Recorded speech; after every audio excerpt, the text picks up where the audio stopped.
welcome everyone. I am Kate McDivitt, the Director of Web Services at the Association of Writers and Writing Programs, and I am delighted for this conversation today with author Aimee Liu. Hi. A little bit of background to start off with. Aimee Liu holds an MFA in Creative Writing from Bennington College and is on the faculty of Goddard College's MFA in Creative Writing program. She has received a Barnes & Noble Discover Great New Writers Award, a Bosque Fiction Prize, and special mention by the Pushcart Prize. Her novels include Flash House, Cloud Mountain, and Face. Her nonfiction books are Gaining, Restoring Our Bodies, Reclaiming Our Lives, and Solitaire, and her essays have appeared in numerous publications. Her latest novel, Glorious Boy, published earlier this year by Red Hen Press, is AWP's June 2020 Virtual Book Club selection. Aimee, thank you for sharing your book with AWP's audience this month. Oh, I'm so thrilled to be here and so grateful to you for having me and for selecting Glorious Boy for your read. So I was wondering if you could start us off by reading a bit from Glorious Boy. Oh, I would be delighted to do that. Let's see, I should tell you a little bit about it first and make sure that I found the right place to read from. There it is. So I will have to set this up by telling you that this is set in an extraordinary location. It's set in the Andaman Islands, starting in the 1930s and going through World War II. They were this outpost of British India off the coast of Burma, and they were used by the British as a penal colony. And it was my characters, Shep and Claire, get there in the waning days of the penal colony, and they are there because she is an anthropologist or an aspiring anthropologist who wants to study the indigenous tribes who have lived in these islands for 60 million years, or 600,000 years. I mean, just so much time that it defies belief. And her husband Shep is the doctor in the colony. He's the British colonial doctor in the area. And then they get there and they're having a very interesting life. And Claire becomes pregnant with Ty, who is the glorious boy of the title. And Ty is an extraordinary child who is a late talker, but a brilliant mind. And his non-communicative lack of verbal communication becomes a real problem in the family and sort of creates rifts. And it becomes a source of jealousy between Claire and the young girl, the servant's daughter, Nyla, who takes care of Ty and who has an intuitive bond and an ability to communicate with him. I will say that probably the most rewarding blurb or endorsement I've gotten for this book came from Pico Iyer, and he wrote that the book evokes every side in a multicultural conversation with sympathy and rare understanding. And so a lot of this book is about communication. It's about different cultures trying to communicate with each other. It's about a mother trying to communicate with her child. And lots of different cultural figures are represented in the book because it's such a melting pot of cultures. So the piece that I wanted to read gets to the current moment for all of us here, which has a lot to do with cross-racial, cross-ethnic understanding and the difficulties and the prejudices that are kind of built into our culture that we absorb without necessarily understanding it. And a lot of this misunderstanding is baked into this story. And it's something that Claire is trying to overcome in getting to know the indigenous tribes. She's trying to overcome it in terms of communicating with her child. And it begins right at the beginning. So this passage I'm going to read is a scene between Claire and the young girl, Nyla, that takes place shortly after Claire and Shep arrive in in Port Blair, which is the town where they live in the Andaman Islands. And I think that's all you need to know. Claire invited Nyla to help shelve the library and was pleased to see the girl eagerly leafing through each book before placing it. She seemed particularly fascinated by the photographic plates in the Andaman Islanders. Apparently, she'd never encountered any native Andamanese herself, though one picture, she said, resembled the layabout Perubi in Aberdeen Bazaar. But, she added, Perubi at least is keeping his clothing on.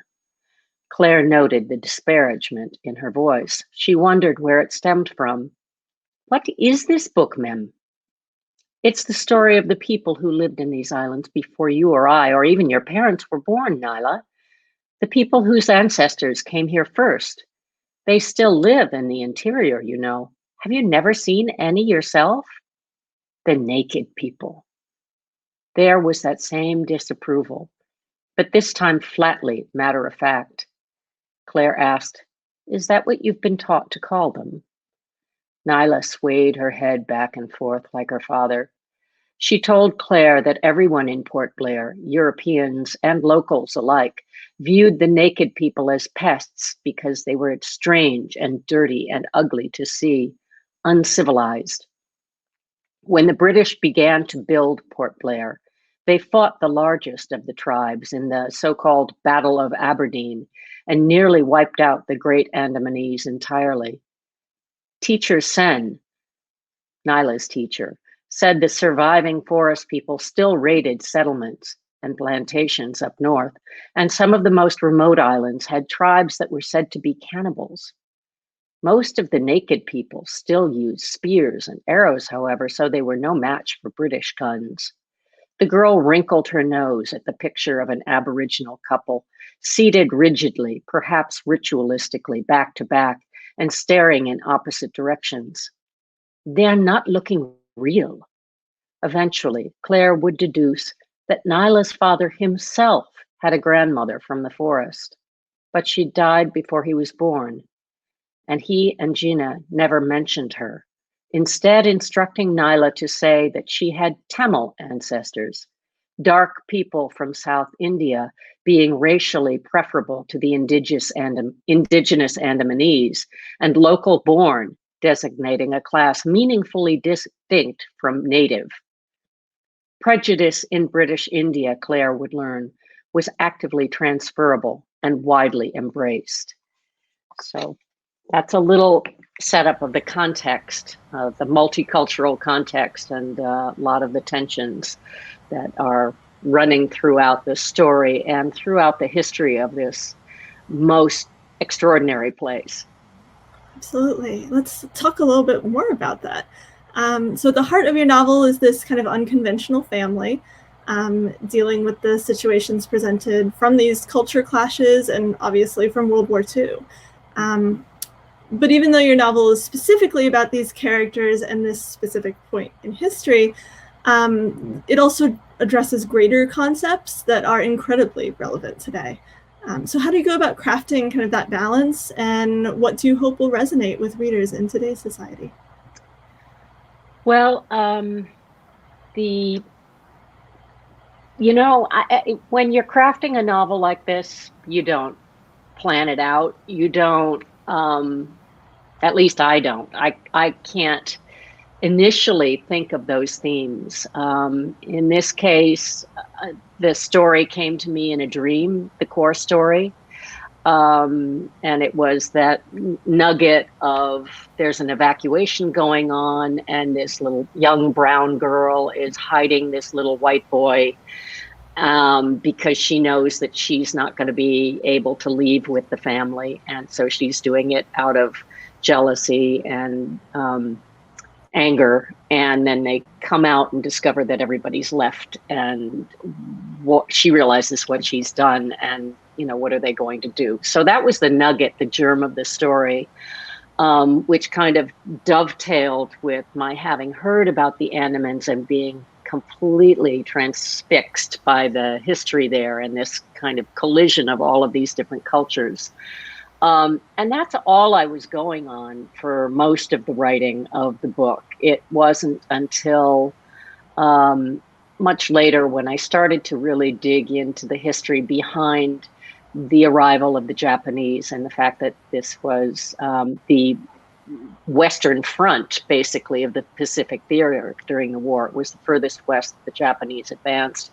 And the fact that the Japanese used the catchphrase Asia for the Asians as their, you know, um, rallying cry, and the ruse that they perpetrated over the Indian independence movement to get Indians to believe that if the Indians welcomed the Japanese onto British territory, the Japanese would embrace them as part of the greater Asian Brotherhood, and that, you know, the Indians would be the new masters of their own life and world. And of course, that was kind of a reverse racial exploitation that went on. And of course, once the Japanese arrived, they had no intention of making the Indians the masters of their own fate or destiny at all. But they did keep up that ruse, and they kept playing it in various ways in and out of the war.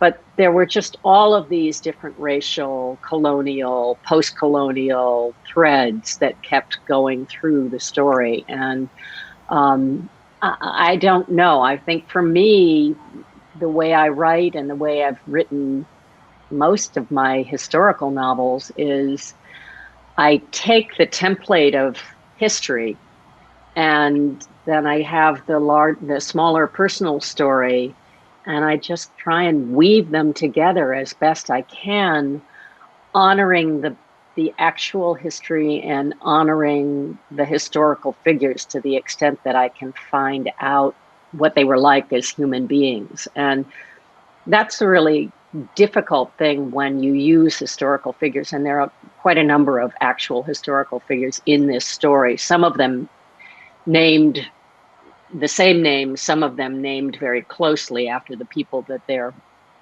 based on. And that's the tricky business, is to have that balance between the fictional imagination and the reality.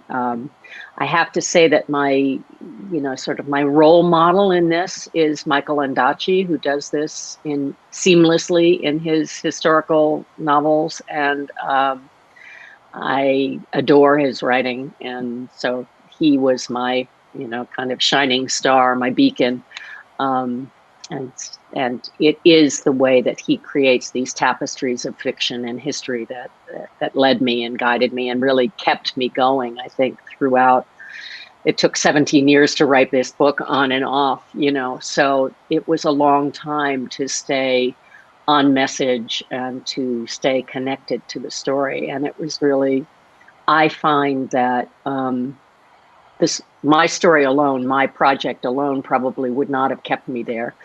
But I kept reading Ondaatje's work, and a lot of other work, but his work was the most inspiring to me. It's what kept me going. And I've found throughout my career that I always have kind of a touchstone book or a touchstone author for each of my projects, and they tend to be different authors.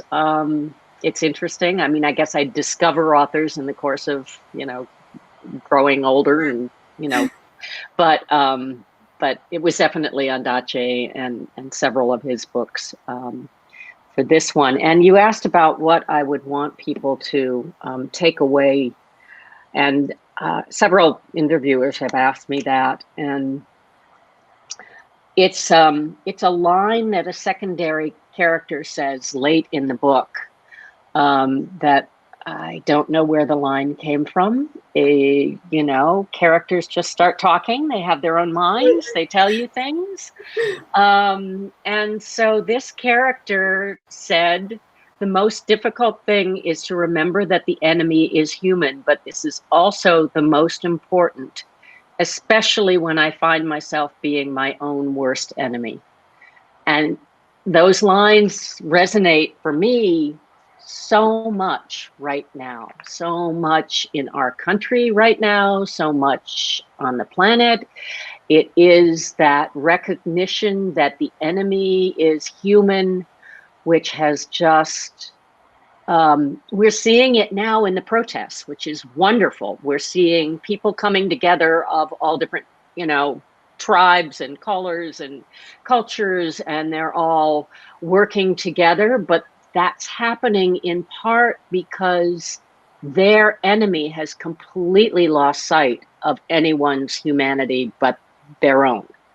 And I think that this is the most horrifying and frightening aspect of the leadership of this country right now, is the demonizing of others. And it's not just demonizing, but it's the dehumanization of others, the literally talking about other human beings as animals.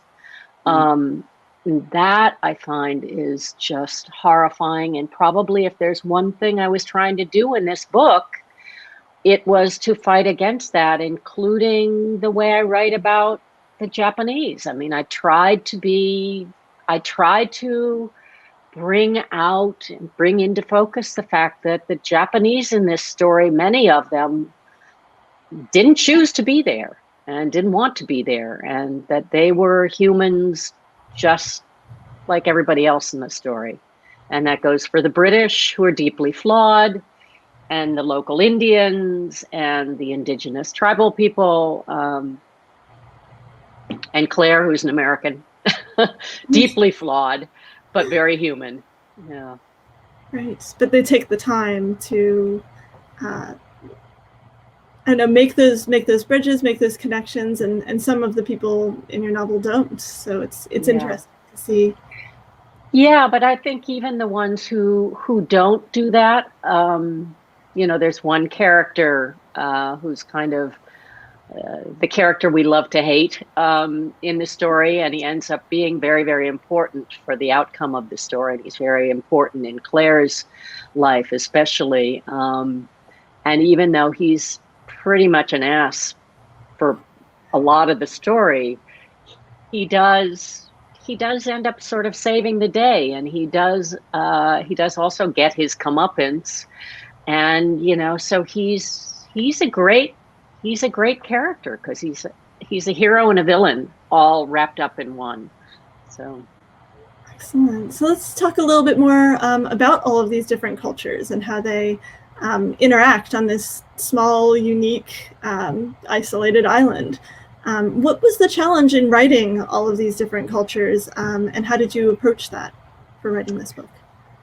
It's difficult to inhabit them all, especially the Bia culture. The Bia indigenous people in this book are virtually extinct now. There are, less than a handful of people who are, descendants who have survived. So that's a tall order. You really just have to inhabit them by reading about them. There's no other way around it. And some of that comes from journalistic information, and some of it comes from firsthand records of people who encountered them, and some of it is from making associations to other indigenous tribes, which is tricky because, that sort of presupposes that all indigenous tribes are the same, which they're not, but they do have a lot of the same concerns, whether you're a hunter and gatherer on a tribe in Asia, or you're a hunter and gatherer on in the Brazilian rainforest. A lot of the survival processes, a lot of the what you have to do, what your daily routine is about, a lot of your attunement needs to be the same. And a great deal of this book is about attunement, and it is about the different levels of attunement that we have culturally to ourselves, to our families and the members of our families, to each other as members of a tribe, to members of other tribes, and then ultimately, what's very important in the book is the attunement to nature and the attunement to all of the elements around us in the natural world that indigenous people completely depend on for their survival. They have to be attuned to nature in a way that in the civilized world we've completely lost, which is one of the reasons we are destroying nature so badly, and that when a natural disaster occurs, we get wiped out. And the indigenous tribes survive those natural disasters because they know how to speak, like the earthquake, like tsunamis. In the Andaman Islands in 2004, when the big tsunami happened that wiped out so many, many thousands of people who lived coastally, the tribes that are left in the Andamans all survived fine because they knew it was, they talked to nature. Nature told them this thing was coming and they got to higher ground. And so a lot of what's in the book about communication has to do with that as well. And you read about it, you internalize it, you imagine it. To the extent possible, I relied on glossaries and linguistic tools that had been developed by anthropologists who'd worked with these people. One of the wonderful things about the internet is a lot of this stuff, if you dig deep enough, you can find it online, which wasn't the case when I started writing it, by the way. When I started looking at this book, thinking about this book way back in 2003, there was hardly anything available on the Andaman Islands except tourist pamphlets about the beaches and the coral reefs and all of that. Now there's a lot more, but at that time I didn't know about the World War II connection until I actually went to the Andamans in 2010 and that was really what made this book possible, was going there and finding all of these firsthand writings by people who had grown up on the islands and who had actually lived through World War II. And so all of that information was really what made it possible for me to get inside those characters. And also that material gave me a lot of plot. It gave me a lot of events and incidents that I wove into the plot, which were really directly drawn from history and written as close to the accounts that I found as possible. And that includes some of the climactic moments that one might think were most preposterous. It's amazing what happened during the war. It's just amazing. So yeah, I didn't actually have to make up a lot of the plot. That's fantastic. And I know you've written a piece on LitHub, kind of about how you were about that. Yeah. So we'll link that in the video description so that people can read through all of that in detail. That's fascinating. I know I was born in Papua New Guinea, and I know that oh my gosh, I know the tribes there, compared to the way of life now, is completely different from what it would have been in World War II or even 40 years ago when I was born. So I would love to hear more from you about what you've learned about the Jarawa people of the Andaman Islands, and then the work being done there to help them survive. Yeah, the Jarawa play a big role in the book, and the Jarawa tribe is the one kind of surviving tribe. The only tribes that have survived in the Andamans are the completely hostile tribes. So there's a tribe in Sentinel Island that is really, people will have seen that tribe because they were shooting on 9/11 when planes were flying over and stuff. They were shooting arrows at the planes. And they also were responsible for killing a missionary guy a couple of years ago who was insistent on going to meet with them, and they were not having it, and he was warned and he refused to listen, and they ended up killing him.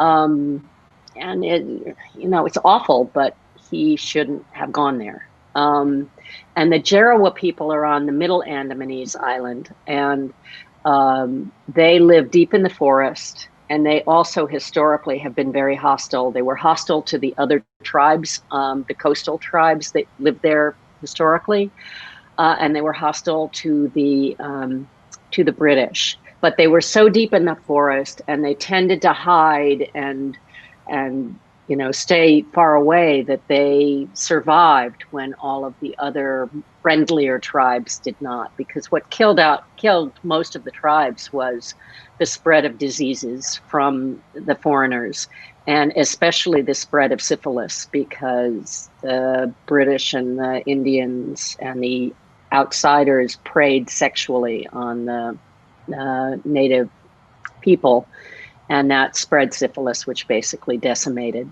their populations. So the Jarawa, by keeping to themselves and by pushing everybody away, they were able to survive. That over the years, especially in the last 50, well, less than 50, especially in the last 20 to 30 years, since the islands have opened up to tourism, that has started to fray, and there's more kind of voyeuristic tourism.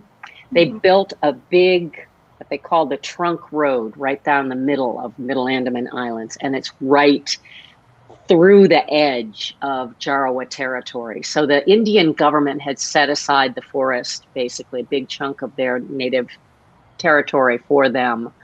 But then the locals built this road, and they've tried to shut it down. The locals don't want it shut down, especially now. There's a lot of looky-loo tourists who love to take the buses through and hope that they'll catch sight of the Jarawa, and the sexual exploitation is occurring whenever the Jarawa wander out of the forest. And so they're starting to really, really be decimated. And it is criminal. And Survival International is a fantastic NGO organization that is working on behalf of Indigenous people around the world. And I try to give them a plug whenever I can, because their work with and for the Jarawa people has been phenomenal. Great. We'll put a link for them also in the That would be wonderful. Yeah. That way people can follow up. That's great. Yeah. So I would love to ask you kind of a two-part question. First is, you have a current project that you're working on now that you could share a little bit about? And the second part is, how has the pandemic affected the way you write or create art or even teach writing? The project that I have in the works is another one of these long tail projects. It is nonfiction, and it deals with the story of my father's life. My father was half Chinese and half American, born in Shanghai and grew up in Shanghai, didn't come to America until he was 19. And we are descended from a long legacy of viceroys in China who were like the governors under the emperor in China. And that connection to the imperial dynasty and that whole kind of form of government and that whole concept of leadership ended with my grandfather, who was a scholar revolutionary in China at the turn of the century in the early 1900s. I have told my grandfather and my grandmother's story in a book called Cloud Mountain, and it's partly told in my first novel, Face. But what was kind of left over from that was my father's story. And he's a child in Cloud Mountain, but I didn't talk about what happened to him individually, personally, in that kind of cauldron. And I didn't talk about his coming to America, to USC, to go to school and getting caught up in the movie business. He was in all those movies that were made during the Good Earth period, when there were roles for sing-song girls, and there were roles for houseboys, and there were roles for, the clerk in the dungeon in Chinatown, and all of those horrible stereotypical, character roles. That was my father. He was working alongside Bing Crosby and Bela Lugosi and all of these people. And then at the same time, he was working for the Chinese government, and he ended up working for the UN, and Herbert Hoover was following him for years and years and years, bird dogging him as a, suspect un-American. And when my father died, he did something really interesting, which I don't know how much of it was intentional or not, but on his deathbed, just a few days before he died, he asked me to find him a box. And I thought it was a cash box. He said there was $2 million in it, and he wanted me to find it. And the search for that box made me go into his office and through all of his stuff, and it started me opening up all of these records and documents and boxes and boxes and boxes and all of this stuff that he'd collected, which was all just incredibly, some of it was just incredibly metaphorical, some of it was just unbelievable literal information that I'd never found or seen before about, my grandfather and other members of our family who were left in China, and people who, just, it was a huge treasure trove. And then when I finally found the box, listen, I won't tell you, it was not $2 million, but it was worth $2 million in a very unexpected way. I mean, to him, the equivalent was $2 million. And it's whether, like I say, whether it's what he intended or just the meaning that I put into it, but I think that the brain of a dying person is a very interesting place, and it's making all kinds of interesting connections that the individual is probably not aware of. And so I won't go on about that, but that's the project that I've been working on now for 10 years on and off while I was finishing this book. And I also ghostwrite, so I was ghostwriting a bunch of other books, which is part of the reason why it takes me so long to finish my own work, because I'm writing other books on the side. As far as the pandemic goes, I think the main, my whole kind of orientation the last couple of months has been either teaching or getting this book out. And obviously a great deal of effort went into the book tour for this book that then had to be completely reversed. And we've tried to take as many of the events virtually as we can. So that's the main thing, but I find obviously the virtual events are very convenient. We don't have to leave our houses, we don't have to go anywhere. We don't have to travel. It's a lot less expensive, and that's great, but it's not the same. I mean, I would rather be, sitting with you in the same room. I would rather be going to bookstores and meeting, bookstore people. I would rather be catching up in person with all my old friends who live all over the country and, celebrating with them and spending real time rather than virtual time. So that's probably the biggest, the dominant thing that's on my mind is the impact that it's made on, what I would be doing otherwise. And then from a teaching point of view, I'm fortunate because I teach in a low residency program. Goddard is a low residency program. So the only disruption for me and my students has been in terms of planning the residency that's coming up starting next week. And that ordinarily, as anybody who's been through a low residency program knows, it's the time when everybody gets together and connects and forms community and feels like they can live, breathe, talk, sweat literature and books and come together and do readings and take walks together and talk about books and, and be in a place that resonates with, the whole focus on literature. And we're going to try and replicate that online, but it won't be the same. You know, it'll be convenient, but it's just not, and it's a funny thing because, you know, reading and writing is a solitary act. I mean, you don't think of it really. I mean, it's cerebrally communal. Obviously, the act of reading a book is an act of communication, engagement, association, and connection. I mean, that's what reading and writing are all about. And yet, we all do our reading and writing in rooms of our own. So, you know, it's kind of ironic that the pandemic has this impact. But I will tell you, one of the biggest impacts that I'm thinking of writing about, actually, because I haven't seen anybody else write about it, but I find that time has gone very funny for me, certainly, and for most of the people I know. And that memory of this time is also very slippery.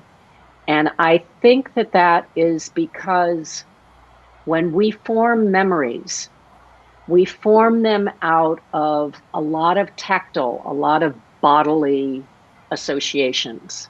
So we remember meeting a friend because there was a smell of baking bread in the cafe where we met, and my friend spilled her coffee onto her lap, and this wonderful woman with, you know, crazy dreadlocks came over and helped her spill it up, helped her wipe it up. You know, I'm spinning a story that's memorable, right?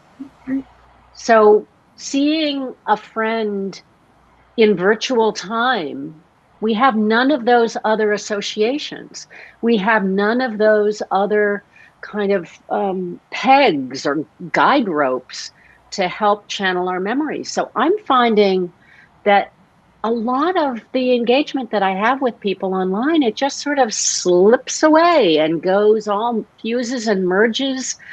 And I try and remember, I don't know when you know, when was that conversation with my mother, or when was that conversation with my son, or, you know, which family virtual happy hour was it when so-and-so, you know, got the new dog? I have no way of knowing. I have nothing to hang on to build those memories. And I think that when we look back on this time, that's going to be one of the most devastating aspects of it, is that we feel like our whole life went into quicksand for 3 months or 4 months. And I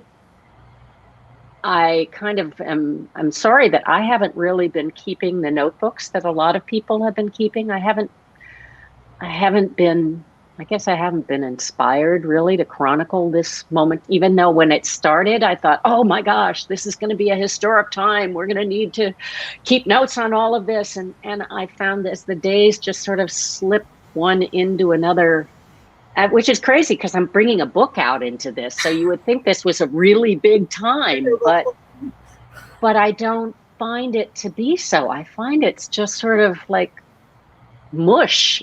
You know, mush is a word I use a lot these days. You know, so that's, I don't know, that's, I mean, it makes sense. We're all surrounded by the same environment over and over, the same smells, the same sounds. Yeah, everything kind of starts blending together into one big thing. I mean, one of the really great things from a literary point of view is how much proactive support and solidarity has grown up. I mean, Carolyn Levitt and Jenna Blum, who put together A Mighty Blaze, have done an incredible thing. You guys at AWP have just been phenomenal. The Authors Guild has really rallied and tried to connect writers. There's a terrific group that I belatedly joined called Lockdown Literature of all authors who have books coming out right now, who are sharing and creating literary events online and doing all of this stuff. And so that's been wonderful. The really big downside for all of us, though, is on the other side with the economic, and we haven't talked about the whole economic downturn, but the other side of the coronavirus, which is the fall of the economy, has impacted, of course, journalism and the media, so that it's harder now. If you're a freelance writer, it's harder to get gigs on freelance pages, A, because there are fewer pages to fill, and B, because magazines and newspapers are having their staff write anything that they possibly can because they don't have the money to pay freelancers. So you've got that. The book pages have shrunk, so fewer and fewer books are getting reviewed. There's more reviewing going on online, which is great, but you know, most readers who are not writers don't go there for their information. They look to the New York Times, they look to the Washington Post, they look to the New York, Review of Books. They look to the biggies for those reviews. And, with so few books getting reviewed in those papers, it's kind of like the bubble just gets smaller and smaller and smaller. So Absolutely. It's really hard. It's really hard for writers right now.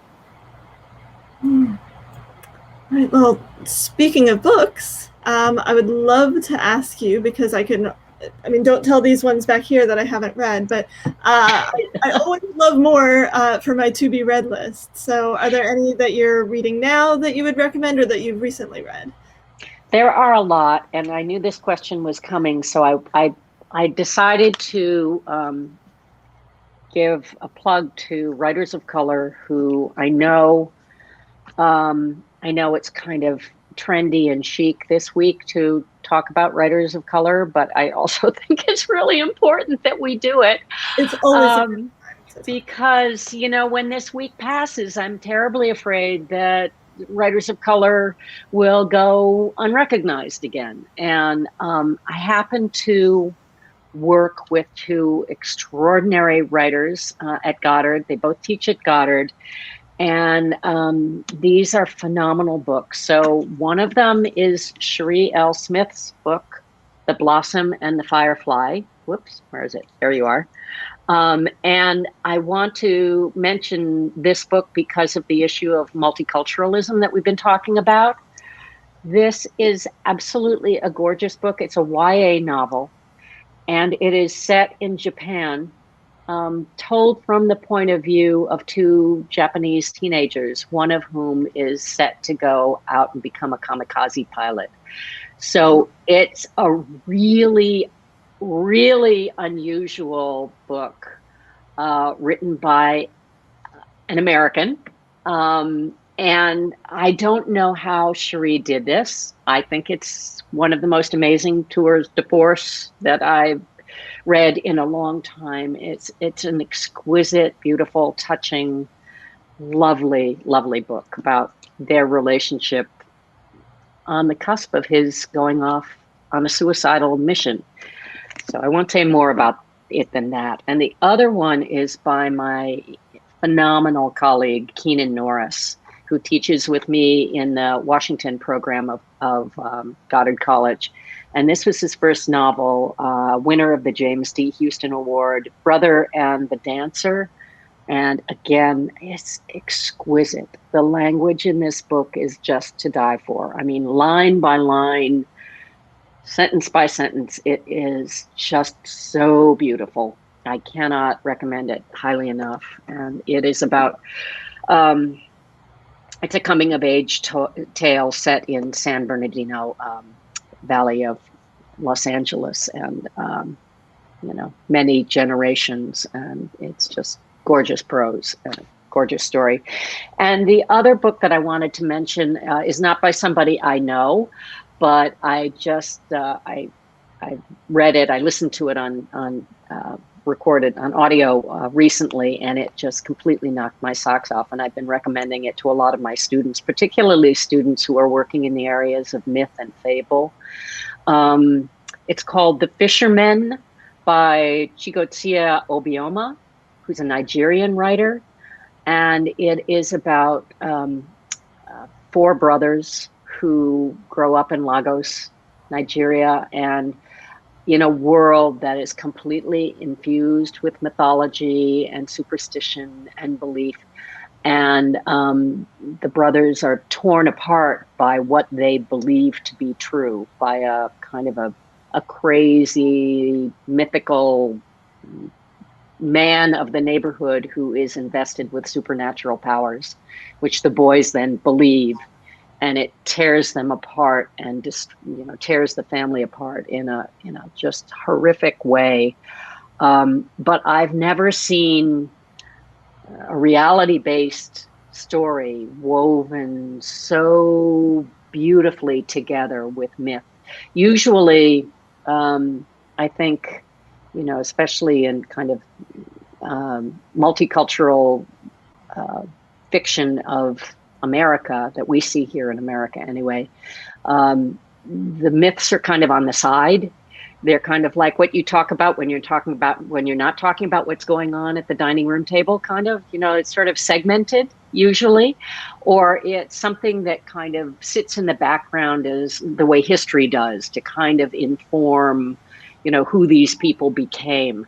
But I've never seen it actually used as a force within the plot to the degree that it is in The Fisherman. So I think that's a wonderful book for, especially if you're dealing with supernatural or mythology, fables, that kind of thing. It's really extraordinary. Oh, this all sound amazing. I want to read them immediately. Let's make sure we don't stop talking about works by Black writers. Absolutely. It continues forever. And Asian writers, and absolutely, South American writers, and Latinx writers. It's absolutely. We're in a global world right now. There's no reason not to. Yeah, which is not to say, I have to say, because I did have the audacity to write from a bunch of different points of view in this book, which is not to say that we can't all and shouldn't all attempt to honestly write from multiple points of view.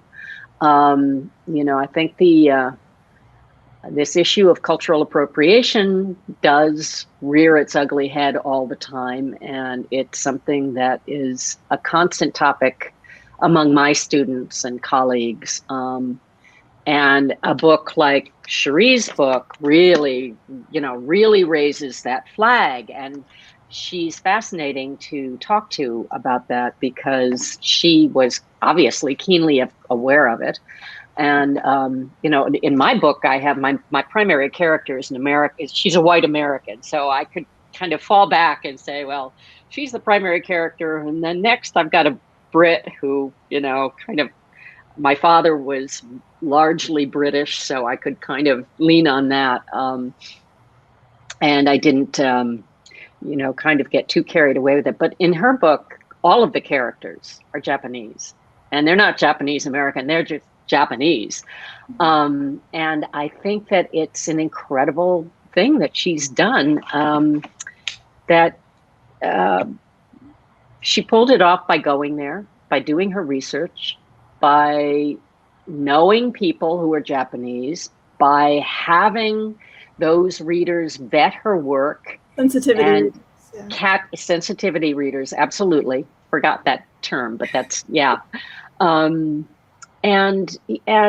being willing to change, so when they said, no, it wouldn't have happened like this, you change it. I remember, I am now currently in a all-women writers group, which is phenomenal. But for many, many years, especially when I was writing my first novels, I was in a group of writers, men and women.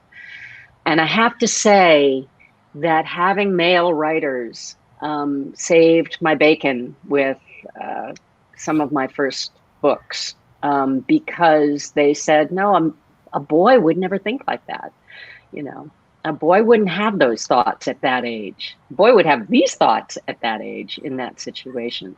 So I think, whether we're writing about gender or through gender or different ethnicity, anything like that, I think it's critical that we all have sensitivity readers, that we all, my husband is somebody who I rely on for a lot a lot of my reads. He's a sensitivity reader of a different kind because he was a movie producer for most of his career. So he brings that, which is not always welcome for literary fiction, but but it's good to think about, you know. A different lens. It's a different lens. It's a very plot-oriented lens, which you know has great value sometimes. So, yeah. Well, I think we're kind of coming up to the end of our time. We've really enjoyed getting to know you this month and getting to know your book. So thank you for being here, and thanks for your time. Thank you, Kate. And I want to hear about Papua New Guinea, so we'll have to get together in real time. Sure, that sounds great. Okay. So to everybody who has joined us, in closing, I just wanted to let you know to check out AWP's website at awpwriter.org and our social media for announcements about next month's book club book and all of the virtual AWP programming we will have in store for you in the future. So thank you all for tuning in and helping us support writers and writing programs.